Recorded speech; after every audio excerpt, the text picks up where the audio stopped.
Yeah, MJ.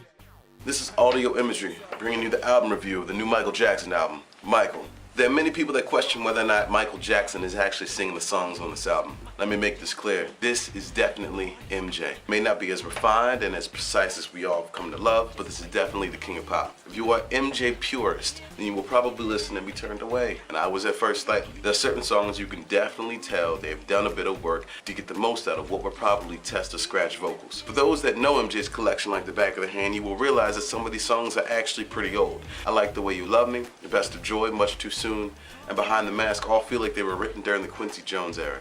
They've just been updated for the 2010 release. From the distinct bass line, sometimes quirky synth sounds, and the classic melodies, it has 1980s written all over it. I Can't Make It Another Day featuring Lenny Kravitz sounds like the lost track written during the Dangers of History era in the mid-90s. The old school influences aren't a problem though. To me, this is just a reminder of how timeless MJ's music is. I've listened to the album only twice. The first time the energy felt a little lackluster and phoned in. You can just tell that this is pieced together. It's very clear. But the second time through, I couldn't help but want to get up and dance and sing along. The ballads possess more character and more depth than I would have expected. Keep Your Head Up and Hold My Hand will fulfill the Heal the World component that every MJ album has. Monster, while being slightly overproduced, is definitely the MJ song that I was hoping to hear off a new album.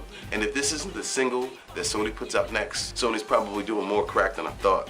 Breaking News feels more at home on the album than it did as a random out-of-place release by Sony Online. Hollywood Tonight will suck you in too, even if it does feel a little awkward following the lead track, Hold My Hand, featuring Akon. But like many songs off the album, you won't be able to stop yourself from singing along to it. It's just catchy. My favorite song off the album is definitely Behind the Mask. Any MJ fan will appreciate this song. It was probably written for the Bad album in the late 1980s, but when you hear MJ hit those he-he's or his random inflections, you will realize what you never realized that you have been missing. MJ, it's simply awesome. Let's be honest, this is not an album MJ would have released. And there are times you can tell they had to do some studio magic to make these songs ready for the album. If you can accept that, and if you can think of this as a compilation of updated tracks from throughout his career, you will enjoy this album.